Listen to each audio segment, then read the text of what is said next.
Episode की शुरुआत में हम डाइनिंग एरिया को देखते हैं। वहाँ काफ़ी सारी स्वीट डिशेज रखी हुई थी। तभी हमारी फीमेल लीड योला से कहती है, तुम यहाँ आओ। योला चुपचाप उसके पास आ जाती है। एना सोचते हुए मन ही मन कहती है, हर मैजेस्टी ने कहा था कि वह चाहती है कि राजकुमारी योला कुछ स्वादिष्ट आजमाए। क्या उनका मतलब वाकई कुछ भयानक था? बेचारी प्रिंसेस।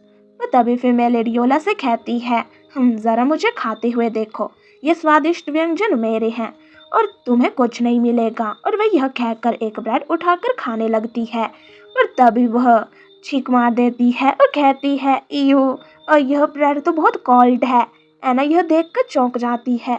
हमारी फीमेल लीड उसे पूछती है, क्या मैंने ताजी ब्रेड नहीं मांगी थी?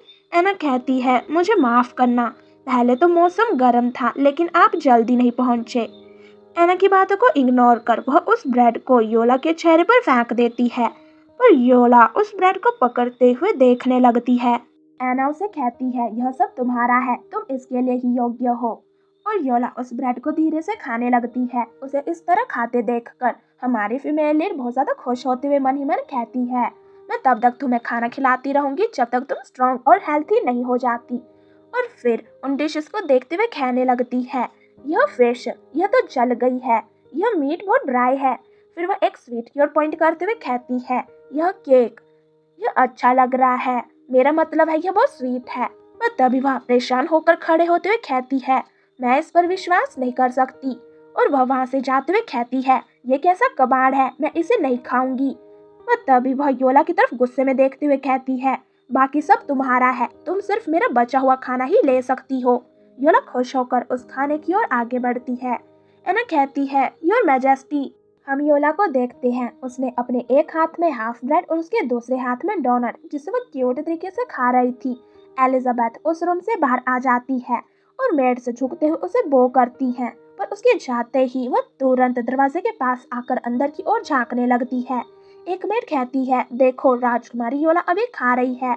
दूसरी मेड कहती है, मैजेस्टी का ऑर्डर है। अगले दिन हम कुछ मेड्स को विस्पर करते हुए देखते हैं। तभी ब्लू हेयर वाली मेड धीरे से विस्पर करते हुए दूसरी मेड से कहती है, क्या आपने सुना, हर मैजेस्टी हाल ही में राजकुमारी योला के प्रति सख्त हो गई है। दूसरी मेड भी कहती है, उसने तो राजकुमारी योला को भोजन की पूरी मेज खत्म करने के लिए मजबूर किया। नेक्स्ट सीन में एलिजाबेथ दरवाजे के पास खड़ी होकर बाहर की ओर झांकते हुए कहती है, एक छोटे बच्चे ने पूरी मेज का खाना खा लिया, यह बहुत क्रूअल है। फिर वह हंसते हुए कहती है, सचमुच अफवाहें तेजी से फैलती है, अब हर कोई जानता है कि मैं दुष्ट सौतेली माँ हूँ। तभी अचानक एना उसके मुंह में दरवाजा खोलकर उसके सामने आ जाती है। वह दर्द से अपने सिर पकड़ लेती है। एना कहती है, योर मैजेस्टी आप क्या कर रहे हैं? वह वहाँ से पलटते हुए कहती है, कुछ नहीं, वैसे योला कहाँ पर है? एना टी सर्व करते हुए कहती है, वह अपने कमरे में है, कि मुझे उसे यहाँ डिनर पर लाना चाहिए? वह कहती है, हाँ, अब से हर खाने पर उसे बुलाओ। और वह एक स्माइल करते हुए कहती है, मैं उसे हर भोजन में अपना बचा हुआ खाना खिलाऊंगी। और हम योला को देखते हैं जो डाइनिंग रूम की तरफ ही आ रही थी। तभी कुछ मेड्स पीछे से उसके बारे में बात करते हुए कहती है, मैंने सुना है कि हर मैजेस्टी योला को हर भोजन में अपना बचा हुआ खाना खाने के लिए मजबूर करती है और उसे खाना खाते समय खड़ा रहना पड़ता है। बेचारी फॉर्मर एम्प्रेस की डॉटर को जीवित रहने के लिए आभारी होना चाहिए। पर तभी योला वहाँ पहुँच जाती है और दरवाजा खोलकर अंदर की ओर आने लगती है। वह योला को देखते हुए कहती है, यह रहा आपका डिनर, खाइए। और वह वहाँ रखे ब्रेड को पकड़कर खाने लगती है। पर तभी उसका ध्यान स्वीट्स की ओर जाता है और वह उसे स्टेयर करने लगती है। फीमेल लीड भी यह देखकर कहती है कि योला वहाँ उस केक पर नजर गड़ाए हुए है। तभी वह एना से कहती है, मैं उस केक को आजमाना चाहती हूँ। एना कहती है, हाँ योर मैजेस्टी, और उस केक से एक स्लाइस निकालकर साइड में एक प्लेट में रख देती है। योला अभी भी उस केक को ही देख रही थी। फीमेल लीड कहती है, ऐसा लगता है कि वो सचमुच यही चाहती है। और वह केक को पोक करते हुए कहती है, यह देखने में जितना अच्छा लगता है इसका स्वाद उतना अच्छा नहीं है। क्या यह मार्मलेड है? मैं ये नहीं खाती, यह क्रीम ग्रेजी लग रही है। और ये स्ट्रॉबेरी अब ताज़ा नहीं है। उसका ध्यान भी उस पर जाता है। फीमेल लीड उसे कहती है, आगे बढ़ो, केवल वही चीजें तुम्हारे माउथ में जाएगी जो मैं नहीं चाहती। योला सिर हिलाकर सहमति देती है और वह यह केक खाने लगती है। यह देखकर वह कहती है, योला जब खाना निकलती है तो वह बहुत प्यारी लगती है। एना सोचते हुए कहती है, हर मैजेस्टी हाल ही में अजीब तरह से व्यवहार कर रही है। तभी फीमेल लीड कहती है, खाना खत्म करके बाहर निकल जाओ। मैं एक पल के लिए भी तुम्हारा चेहरा नहीं देखना चाहती। और योला उस रूम से बाहर आकर वहां से जाने लगती है और मेरे से पीछे से आपस में बात करते हुए कहने लगती है कि तुमने सुना, हर मैजेस्टी ने डाइनिंग रूम में उस पर फिर से चिल्लाया। किसने सोचा होगा, पैलेस में पैदा होना ऐशो आराम की जिंदगी की गारंटी नहीं है। क्या उसकी हालत हमसे भी बेहतर नहीं है? दूसरी मेड भी कहती है, हाँ, एक बच्चा जिसकी माँ नहीं है। तभी बीच में खड़ी हुई मेड योला को आवाज देते हुए कहती है, योर हाइनेस, आप कहाँ जा रही हैं? यह सुनकर योला वहीं रुक जाती है। तभी सीन वापस हमारी फीमेल लीड पर आता है। वह अपना चेहरा पोंछते हुए कहती है, मैं आज ब्लैक टी पीऊंगी। एना कहती है, मैं इसे तुरंत बना दूंगी। तभी उन्हें भी उस मेड के चिल्लाने की आवाज आती है। वह योला से कह रही थी कि तुम सचमुच सोचती हो कि तुम राजकुमारी हो? आपको ऐसे क्यों लगता है कि आप हमें नजरअंदाज कर सकती हैं? मैं तुम्हें कभी पसंद नहीं करती थी। तुम किसे घूर रही हो? यह आवाज सुनकर हमारी फीमेल लीड बाहर आ जाती है और उन्हें देखकर चिल्लाते हुए कहती है, ये सब क्या हो रहा है? हम देखते हैं मेड्स योला के बाल पकड़े हुए थी और दूसरे हाथ में कैंची। अचानक मैजेस्टी को यहाँ देखकर वह रुक जाते हैं और वो करते हुए कहते हैं, योर मैजेस्टी। पर उसका ध्यान योला की ओर जाता है। वह उन मेड से पूछती है, आपने क्या किया? वह मेड खुश होते हुए कहती है, क्या आपने उसे एक नया हेयर स्टाइल देने का जिक्र नहीं किया था? हमने सोचा कि हम इसे पूरा करने में आपकी मदद करेंगे। वह भी सोचते हुए कहती है, हाँ, यह तो ऐसा ही लगता है जैसे एलिजाबेथ ने भी किया होगा। लेकिन अब? तभी वह उनसे कहती है, मैं लंबे समय से उसके बिखरे बालों से परेशान हूँ। Nice work. तभी वह योला को अपनी ओर खींचते हुए कहती है, इधर आओ, यह मैसी लुक सचमुच आप पर जचता है। और वह उसे अपने साथ लेते हुए इरिटेट होकर कहने लगती है, लेकिन आप मेरी टॉय हैं, इसलिए मुझे आपके अंतिम हेयर स्टाइल का निर्णय लेना है। एना पीछे से कहती है, योर मैजेस्टी। और वह पीछे खड़ी मेड्स यह देखकर हंस रही थी। तभी एना उनकी ओर देखते हुए कहती है, तुम्हें ऐसी बातें दोबारा नहीं करनी चाहिए। जिस पर रेड हेयर वाली मेड कहती है, हमने क्या किया? हर मैजेस्टी ने भी हमें नहीं डांटा, तो आप कौन होते हैं हमें बताने वाले कि क्या करना है? दूसरी मेड भी कहती है, एग्जैक्टली। और वह मेड कहती है, हम तो बस हर मैजेस्टी की मदद कर रहे थे। यह सुनकर एना फिर कुछ भी नहीं कह पाती और वह वहाँ से जाने लगती है। तभी पीछे से रेड हेयर गर्ल फिर से कहती है, अपने काम से काम रखो। क्या आपको लगता है कि हर मैजेस्टी के साथ रहने से आपको किसी प्रकार का विशेष अधिकार प्राप्त हो जाता है? पर एना मन ही मन कहती है, हर मैजेस्टी योला से असंतुष्ट रही है, पर देर सवेर उन्हें वह मिलेगा जिनकी वे हकदार है। तभी हम एक पर्सन को देखते हैं। वह कुछ डॉक्यूमेंट को लेकर सोचते हुए आगे की ओर चल रहा था। तभी वह देखता है कि एलिजाबेथ योला को अपने साथ खींचकर ले जा रही थी। यह देखकर वह सीरियस होकर उनकी ओर देखने लगता है। एना कहती है, योर मैजेस्टी, कृपया धीरे चले। राजकुमारी योला आपके साथ नहीं चल पा रही है। इस पर वह कहती है, अगर वह साथ नहीं चल सकती तो उसे दौड़ना शुरू कर देना चाहिए। कि मुझे उसे इतनी आसान बात भी समझानी पड़ेगी? और हम उसी पर्सन को देखते हैं जो चुपके से उन्हें ही देख रहा था। फिर वह डॉक्यूमेंट लेकर मैजेस्टी के पास आता है और उन्हें वहीं रखते हुए उनसे कहता है, your majesty, new empress control से बाहर हो गई है। वह राजकुमारी योला के साथ बहुत बुरा व्यवहार कर रही है, पर वह कुछ भी नहीं कहता। यह देखकर वह टेबल पर हाथ मारते हुए कहता है, आपको इस बारे में कुछ करना चाहिए।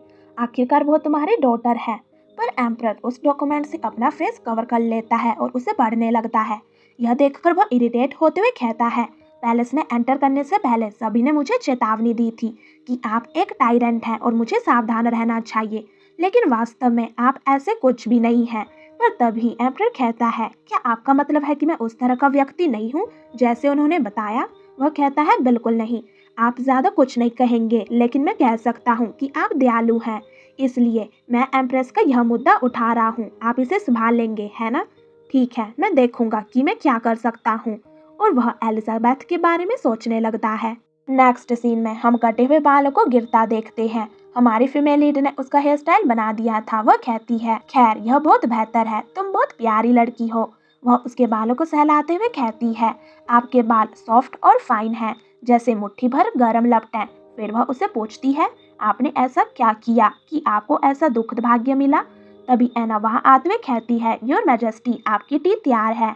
एना को वहां देखकर वह तेजी से उसके कटे हुए बालों को उसके चेहरे पर फेंकते हुए कहती है, जरा देखो तुमने क्या किया है। यह देखकर एना कहती है, क्या बात है योर मैजेस्टी? पर हमारी फीमेल लीड चिल्लाते हुए कहती है, मैंने उसे शांत रहने को कहा था। देखो फर्श पर बाल पड़े हैं। उसने मेरा कमरा पूरी तरह से बिगाड़ दिया है। योला चुपचाप उसकी बातों को सुन रही थी। एना उसे रोकते हुए कहती है, शांत हो जाओ योर मैजेस्टी, मैं इसे तुरंत साफ कर दूंगी। योला, पर गुस्सा मत हो। पर जब वह योला के पास आती है तो उसके हेयर स्टाइल को देखकर वह हैरान होते हुए कहती है, हाँ ये एक्चुअली में प्रेटी गुड है। फीमेल लीड कहती है, क्या कहा आपने? एना कहती है, कुछ नहीं, मैंने एक शब्द भी नहीं कहा। पर तभी वह एना से कहती है, बाय द वे, क्या टाउन में अच्छे कपड़ों की दुकान है? एना पूछती है, क्या आप नए कपड़े बनवाने की सोच रहे हो? पैलेस में शाही दर्जी हैं, क्या मैं उन्हें बुलाऊं? जिस पर वह कहती है, मैं उनके डिजाइन से सचमुच थक गई हूँ, मैं बाहर कुछ दुकानें देखना चाहती हूँ। और फिर वह मन में कहती है, आफ्टर ऑल मैं योला के लिए क्लॉथ्स बना रही हूँ, पैलेस में ऐसा करना बहुत ऑब्वियस होगा। एना कहती है, मैं समझ गई, मैं अभी कुछ अच्छी दुकानें ढूंढ लूंगी। और वह वहां से चली जाती है। हमारी फीमेल लीड योला की ओर देखते हुए कहती है, ऐसे प्यारी लड़के को कुछ सुंदर कपड़ों की जरूरत है। योला भी उसकी ओर देखती है।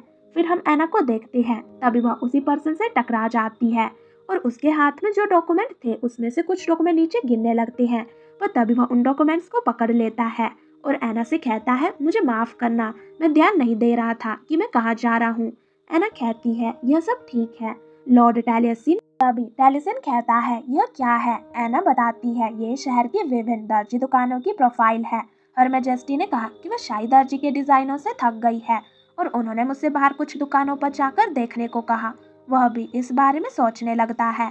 तभी एना कहती है, बस इतना काफी है, इन्हें ले जाने में मेरी मदद करने के लिए धन्यवाद। वह भी डॉक्यूमेंट उसे वापस देते हुए कहता है, मैं तुम्हारे लिए दरवाजा खोल दूंगा। एना खुश होते हुए कहती है, धन्यवाद। और वह अंदर आते हुए कहती है, योर मैजेस्टी, मैं सारी सामग्री ले आई हूँ। टैलिसन भी वहीं दरवाजे के पास खड़े होकर अंदर की ओर देखने लगता है। तभी हमारी फीमेल लीड एना से कहती है, बस उन्हें वहाँ नीचे रख दो। टैलिसन दरवाजा बंद कर कहता है, क्या वह न्यू एम्प्रेस है? वह कुछ अप्रिय लग रही है। मुझे आश्चर्य है कि एम्परर को उसमें क्या दिखता है। तभी सीन वहीं पर आता है। फीमेल लीड एना से कहती है, जाओ मेरे लिए कुछ स्नैक्स ले आओ। वह कहती है, यस योर मैजेस्टी। और वह एना को तिरछी नजरों से देखने लगती है और एना के जाते ही वह खुश होते हुए फेस बदलकर उन प्रोफाइल्स को देखने लगती है और कहती है, इतनी सारी दर्जी की दुकानों में से कुछ तो ऐसी होगी जो बच्चों के कपड़ों को विशेषज्ञता रखती होगी। वह काफी सारे कपड़ों की डिजाइनों को देखने लगती है। वह कहती है, ऐसा लगता है कि कई दुकानें बच्चों के कपड़े बनवाती है, लेकिन मुझे यह पता लगाना है कि किसकी शिल्प कला सबसे अच्छी है।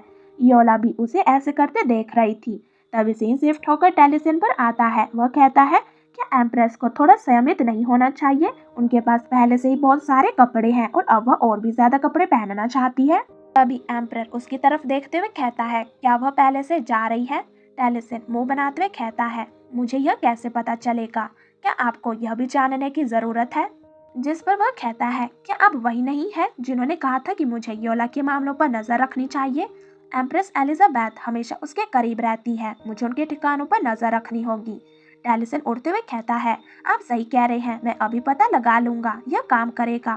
तभी हम एना को देखते हैं। वह उस प्रोफाइल को देखते हुए कहती है, यह दुकान और उस पर बनी उस ड्रेस के डिजाइन को देख रही थी। फीमेल लीड कहती है, क्या कोई समस्या है? एना कहती है, वास्तव में नहीं, लेकिन यह बच्चों के कपड़ों पर केंद्रित है। हालांकि वे वयस्क के कपड़े भी बनाते हैं। यह स्टाइल आपके लिए थोड़ा ज्यादा क्यूट है, शायद आपको भी ऐसा करना चाहिए। जिस पर वह कहती है, क्या क्या तुम्हें लगता है कि मैं क्यूट कपड़े नहीं पहन सकती? क्या तुम्हें लगता है कि मैं बहुत बूढ़ी हो गई हूँ? एना जल्दी से कहती है, नहीं बिल्कुल नहीं, आप क्यूट कपड़ों में बहुत खूबसूरत लगेंगी, मैं अभी कैरेज तैयार कर दूंगी। पर तभी वह एना से कहती है, जब हम बाहर जाएं तो ध्यान रखें कि हमें कोई ना देखे, मैं नहीं चाहती कि दूसरों को पता चले कि मेरे कपड़े कहाँ से हैं। एना कहती है, यस योर मैजेस्टी। ऐसा लगता है कि हर मैजेस्टी भी शर्मिंदा महसूस कर रही है। तभी सीन एम्परर पर आता है। टैलिसन उसे कहता है, मैं जानता हूँ कि वे कहाँ जा रहे हैं। उन्हें जाते देखकर पीछे दो खड़े पर्सन आपस में बात करते हुए कहते हैं, टैलिसन तो विस्काउंट का बेटा है ना, उसकी हिम्मत कैसे हुई हिज मैजेस्टी से इस तरह बात करने की? दूसरा पर्सन कहता है, ऐसा संभवतः इसलिए है क्योंकि वह पैलेस में नया है और उसने अभी तक यह नहीं देखा है कि हिज मैजेस्टी कितने क्रूअल हो सकते हैं। मैंने सुना है कि पिछले निजी सुरक्षा कर्मियों, सहायकों और पत्रकारों को नौकरी से निकाल दिया गया है। वह पहला पर्सन फिर से कहता है, हिज मैजेस्टी सदैव दूसरों पर संदेह करते हैं, शायद यह स्टाफ को नए कर्मचारियों से बदलना चाह रहे हैं। मुझे आश्चर्य है कि टेलीसिन कितने समय तक चलेगा। तभी सीन शिफ्ट होकर एक गैरेज पर आता है और तभी हम हमारी फीमेल लीड और योला को देखते हैं जो उसी गैरेज के पास आ रहे थे और वही साइड में टेलीसिन और एम्परर भी थे। टेलीसिन कहता है वे बाहर जा रहे हैं। एम्परर उन्हें देखते हुए कहता है आइए उन्हें फॉलो करें। तभी वह सिटी पर आ जाते हैं। हमारी फीमेल लीड बाहर की ओर देखते हुए कहती है मैं पहली बार पैलेस से बाहर निकली हूँ तो ये सिटी कुछ ऐसी दिखती है। एना कहती है योर मैजेस्टी हम पहुँच गए। तभी वह एना से कहती है पैलेस के बाहर मुझे मैडम मत कहो। वह कहती है मैं समझ गई मैडम। और वह पैनी टेलर शॉप के अंदर आ जाते हैं। एना दरवाजे पर नॉक नॉक करते हुए कहती है हेलो कोई है। और हमारी फीमेल लीड उस जगह को देखते हुए कहती है यह दुकान काफी दिलचस्प है। इसकी सजावट बिल्कुल फेरी टेल जैसी है। बच्चों को यह बहुत पसंद आएगी। तभी एक लेडी दरवाजा खोलते हुए कहती है हेलो मैं पैनी डेनर हूँ। क्या आप यहाँ कपड़े बनाने आए हैं। एना एलिजाबेथ की ओर देखते हुए कहती है हाँ उसकी मैडम एक कस्टम डिजाइन के कपड़े का ऑर्डर करना चाहती है। पैनी डेनर कहती है ओहो क्या आपकी मैडम को कस्टम आउटफिट चाहिए। मैंने सोचा कि यह वह यंग लेडी है जो ड्रेस चाहती है। एना यह सुनकर उसे शांत रहो का इशारा करती है। वह भी यह समझते हुए कहती है कृपया अंदर आइए। और टेलीसिन उन्हें पीछे से देख रहा था। वह एम्प्रेस से कहता है अब हमें क्या करना चाहिए। वे अंदर जा रहे हैं। यह सुनकर वह आगे की ओर जाते हुए कहता है तुम घोड़े के साथ यही रहो मैं देख लूंगा। टेलीसिन ब्लैंक होकर उसे देखने लगता है। वह कहता है हे। पैनी टेलर शॉप के अंदर डेनर के पीछे पीछे वह सब चलने लगते हैं। फीमेल लीड वहाँ पर रखी ड्रेस को देखते हुए कहती है ये छोटी पोशाकें बहुत प्यारी हैं। और योला की तरफ देखते हुए कहती है काश मैं सभी को उस पर आजमा सकती। वे योला पर जचेंगे। तभी डेनर उनके पास आते हुए कहती है कृपया यहीं रुकिए मैं आपके लिए फिटिंग रूम तैयार कर देती हूँ। फीमेल लीड एना से भी कहती है जाओ उसकी मदद करो सुनिश्चित करो कि वह पूरी तरह से साफ हो। वह कहती है यस मैडम। एना और डेनर एक साथ वहाँ से चले जाते हैं। फीमेल लीड यह कंफर्म करके वह चले गए और वह जल्दी से पलटते हुए कहती है अब यह अच्छा मौका है। और उन ड्रेस में से एक पीले रंग की ड्रेस को पिक करते हुए योला से कहती है आओ इन सबको पहनकर देखो। योला उसे इतना खुश देखकर पॉज हो जाती है। हम देखते हैं खिड़की के बाहर से एम्परर भी छिपकर उन्हें देख रहा था। तभी उसे भी कुछ महसूस होता है और वह उस तरफ देखती है और हैरान होकर कहती है क्या वो एम्परर था। वो यहाँ क्या कर रहा है। तभी उसे एना की बातें याद आती हैं। वह कह रही थी राजकुमारी योला के साथ आपने जो किया है उसकी खबर हिज मैजेस्टी तक पहुँच गई है। यह याद करते हुए वह कहती है क्या वह राजकुमारी के प्रति मेरे रवैये को देखने के लिए मेरे पीछे पीछे यहाँ आया होगा। यदि मैं इसके बारे में सोचूं तो मैंने उन्हें एक अच्छे पिता के रूप में कार्य करते नहीं देखा। अगर वह मुझे योला को पीटते हुए देख ले तो क्या वह अपनी डॉटर की सुरक्षा के लिए आगे आएगा। और वह उस ड्रेस को योला के ऊपर फेंक देती है। और यह एम्परर भी देखता है। फीमेल लीड कहती है तुम्हें लगता है कि तुम इन बढ़िया कपड़ों के लायक हो। बिल्कुल नहीं। हम योला को देखते हैं वह उदास हो जाती है पर एम्परर कुछ भी नहीं करता। टेलीसिन कहता है योर मैजेस्टी आप यहाँ क्यों छिपे हैं। पर एम्परर उसे शांत रहने के लिए कहता है। टेलीसिन उसे क्वेश्चन भरी नजरों से देखता है और वह वापस फीमेल लीड की ओर देखने लगते हैं। तभी वह योला पर हाथ उठाने वाली थी। यह देखकर टेलीसिन कहता है उसकी हिम्मत कैसे हुई। और तभी वह अपने मुंह पर हाथ रख लेता है। फीमेल लीड कहती है क्या वह मुझे नहीं रोकेगा। यह कैसा फादर है जो अपनी डॉटर को प्रोटेक्ट नहीं करता। तभी वह वहाँ बड़ी बड़ी सी स्केल को अपने हाथ में पकड़ लेती है और वह उसे योला पर उठाते हुए कहती है तुम्हारा ये लुक क्या है। तुम्हें ऐसे देखकर ही मुझे गुस्सा आ रहा है। यह कहकर वह साइड की ओर देखती है पर वह साइलेंस था। वहाँ पर कोई भी नहीं था। यह देखकर वह गुस्से में कहती है यह कैसा फादर है व्हाट अ जर्क। और वह उस स्केल को जोर से नीचे फेंक देती है। तभी वहाँ डेनर और एना भी आ जाते हैं। एना उसे कहती है क्या हुआ। पर उसकी आंखों में आंसू आ जाते हैं और वह चिल्लाते हुए कहती है कुछ नहीं मुझे अकेला छोड़ दो। वह उदास होकर मन ही मन कहती है योला तुम्हारे पास न तो माँ है और न ही कोई योग्य पिता। डेनर योला के पास जाकर उसे देखने लगती है। फीमेल लीड कहती है आज से तुम मेरी हो मैं तुम्हें अपना चाइल्ड बनाऊंगी। टेलीसिन कहता है योर मैजेस्टी मैं नई एम्प्रेस द्वारा राजकुमारी योला के साथ दुर्व्यवहार की अफवाहों को खारिज करता था लेकिन आज मैंने इसे स्वयं देखा। क्या आप हस्तक्षेप नहीं करेंगे मैजेस्टी। पर वह तब भी कुछ नहीं कहता और टर्न होते हुए उससे कहता है चलो वापस चले यह हमारा काम नहीं है। वह शौक होते हुए कहता है योर मैजेस्टी और वह भी उसके पीछे पीछे चलने लगता है। फीमेल लीड उन्हें जाते हुए देखकर कहती है वो जा रहे हैं। उसे अपनी डॉटर की जरा भी चिंता नहीं है। तभी एना कहती है मैडम क्या कपड़े चुनना जारी रखें। वह भी उन कपड़ों के पास आते हुए कहती है बिल्कुल क्यों नहीं जितने चाहे उतने ले लेते हैं। वैसे भी यह उस आदमी के खाते में डाल दिया जाएगा। वह एना को ड्रेस पकड़वाते हुए कहने लगती है, मैं यह लूंगी, यह भी और यह भी। एना कहती है, मैडम, और वह बड़ी सी स्माइल करते हुए कहती है, ये सब बच्चों के कपड़े हैं, क्या आप अपने लिए खरीदारी नहीं कर रहे हैं? यह सुनकर वह रुक जाती है और ऑकवर्ड सी स्माइल करते हुए कहती है, हाँ, मैं अपने लिए खरीदारी कर रही हूँ। बात बस इतनी है कि इस दुकान में बच्चों के लिए कपड़े ज्यादा मिलते हैं। एना कहती है, आपने विशेष रूप से इस दुकान को चुना है ना? मिड डेनर वहाँ आते हुए कहती है, कोई बात नहीं, अगर आपको कोई डिजाइन पसंद है तो हम उसे वयस्कों के लिए उपयुक्त बना सकते हैं। यह सुनकर फीमेल उन सभी ड्रेस की ओर पॉइंट करते हुए कहती है, ठीक है, फिर ये सब बनवाओ। एना थोड़ी परेशान हो जाती है, पर डेनर कहती है, जरूर, कृपया मेजरमेंट के लिए इस तरफ आए। फीमेल योला की तरफ देखते हुए कहती है, जरा रुको, मैं तुम्हें कंट्री की सबसे प्यारी बच्ची की तरह तैयार करूंगी। कुछ समय बाद वह पैलेस में पहुंच जाते हैं। योला कैरे से उतरती है। वहाँ खड़ी मेड्स योला को देखते हुए कहती है, क्या वह प्रिंसेस योला है? यह अवश्य ही वही होगी। क्या वह सचमुच इतनी क्यूट हो सकती है? यद्यपि वह अभी भी चुप है, लेकिन वह पहले की तरह उदास नहीं लगती। पर तभी उनकी सांसें थम जाती है। वह फीमेल की ओर देखते हैं। उसने भी वही क्यूट ड्रेस पहनी हुई थी।